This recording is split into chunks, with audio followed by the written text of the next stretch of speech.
This morning I found myself singing the most mysterious song on the internet because of yesterday's episode, which was all about that song. And also, I figured a way out to determine the least mysterious song on the internet. So check that out to find out what it is. I won't spoil it here. But it got me thinking again about the idea of earworms, those songs that get stuck in your head.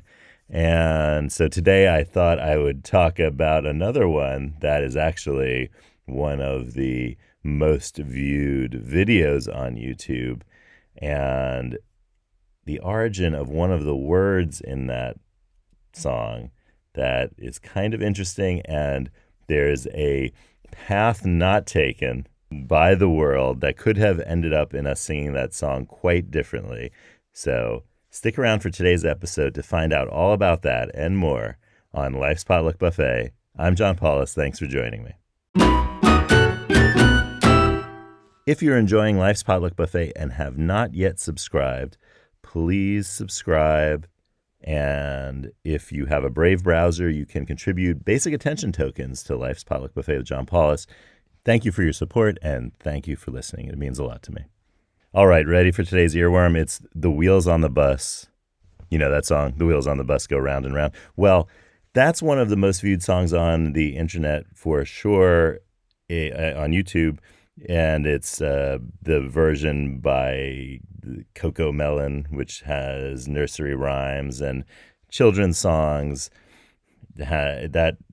Its version of that has 6 billion views. That's still 8 billion views fewer than Baby Shark. So I'll just put that out there in terms of, wow, think about how that's like, there are very few videos with 8 billion views, and that Baby Shark video has 8 billion more views than a video that has 6 billion. Wow. Okay.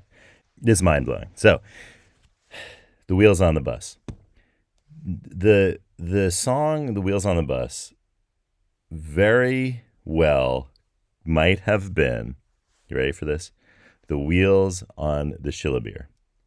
Like the wheels on the Shillabeer go round and round. That sounds bad, but it could have been that. Or maybe that song wouldn't exist. You'd have to come up with a different song to make the word Shillabeer fit. Well, what am I talking about? Well, here's what I'm talking about. In the 19th century, a guy whose name was George Shillabeer was a carriage maker and a designer of, well, carriages. And he was apparently hired in France to work on a large-scale people conveyor, a voiture, that was for everyone, which in Latin is omnibus. See, because the Latin word omnibus means for everyone. And that is where we get the word bus from. It's just a shortening of omnibus. And that's from the Latin word omnis, which means all, but all in terms of parts. Not all as in terms of whole. At least in Latin, in olden times.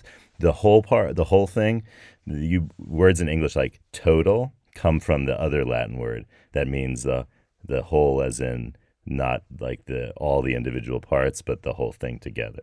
And that's the Latin word totus, which eventually became an adjective totalis, which, well, you could see how that sounds like what it became in English, total, which means like the whole thing as what we say, sum total. When you're talking about something that's a bunch of things or people all together, then we're entering omnis territory. And you probably hear omnibus sometimes. If you're in the United States, you hear omnibus used today still. The big use of it in the U.S., for those of you listening outside of it, is when there are legislative bills in, say, Congress or other legislatures that cover a whole bunch of things. Oh, see, that's the omnis idea. In one bill, it's called an omnibus. So all the things included in the omnibus would have been treated in separate bills, but they're all together in one, and that's the omnibus. And actually, there are sources that talk about omnibus, the bill, as in the legislative bill omnibus, as actually being influenced by the bus omnibus and not actually directly from the Latin omnibus. So there's a sense that it actually might have influenced the use of omnibus in that case, that it's not some sort of like Latin phrase, which it very well could have been. But there's a really good chance that in the United States, the use of that term was influenced by the idea that there already existed these things in cities called omnibuses, and that where all the people were in one thing, and that influenced the use of it for legislative bills. But let's roll back to the 1820s and this whole Schillebeer thing. So we know George Schillebeer was in France and brought the omnibus to England, where he was from, and to London specifically, to introduce it. There is an idea that the omnibus as a thing was invented in France. Some people say Nantes, the city of Nantes. Some people say Paris. And different names are brought up.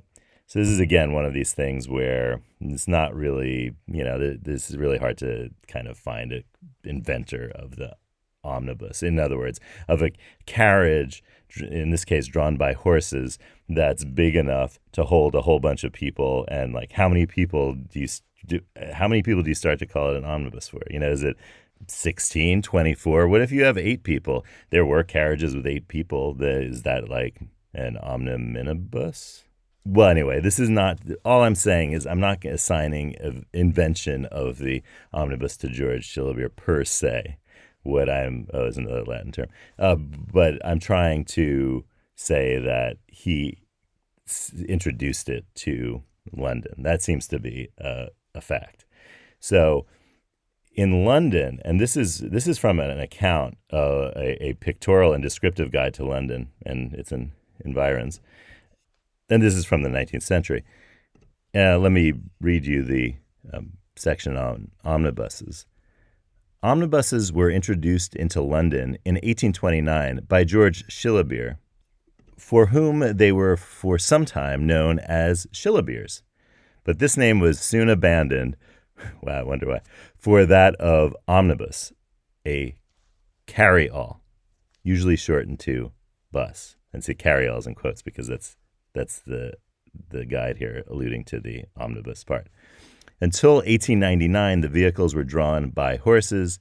In that year, tentative experiments were made with motor omnibuses, and from 1905, the use of this class of vehicle became so general that the last horsed bus of the London General Omnibus Company made its final trip on October 25th, 1911. So that's probably one of the last uses of the word horsed, for the horse-drawn. It's motored. Is that bus motored or horsed? It's motored. So that's omnibus, and we could very well have the wheels on the Schillebeer go round and round. So remember that, or maybe it would be shortened to beer, which would also be weird because then people would say, well, oh yeah, beer is a word we use for a alcoholic beverage, but it's also a word that we use for a vehicle that transports a lot of people. Okay, well, thank goodness that confusion was avoided. Maybe the cards have some advice, omnibus, for all of us. So let's do it, cards. Yellow lemons, blue dumplings, magenta noodles. Whoa, that's trouble. Had a little bit of a malfunction. The cards just dumped out on the floor. Okay, I can't. Maybe I should start over again. Okay, so yellow lemons, blue dumplings, magenta noodles, cards, tell us some things. Hope we're doing this right. It's card 46. Well, we had this one recently. Card 46 is always begin with specific and detailed action. To clean a dirty pot, begin by scrubbing one dirty spot. Oh, I see why we're talking about this. Yeah, solve all problems and tackle all jobs the same way. Oh, this is an omnibus thing about all things. Begin with a specific and concrete action on one small element. So think about right now, like an example of something you've done where you've started with one small action and accomplished something big. You did it all. You did it all the parts by starting with one small part. Or if you're thinking about doing something and you can't figure out, okay, how do I move forward? Pick a small part, and it doesn't need to. It's just whatever comes to mind. Just start that thing. The back of your mind knows what you need to start with. So start with that one small part of the job, and that'll help you get to the end. And you'll do all of it, and it will be totally done. Then I'll see you on tomorrow's episode of Life's Potluck Buffet, where I'll have something for all of us, or should I say, omnibus.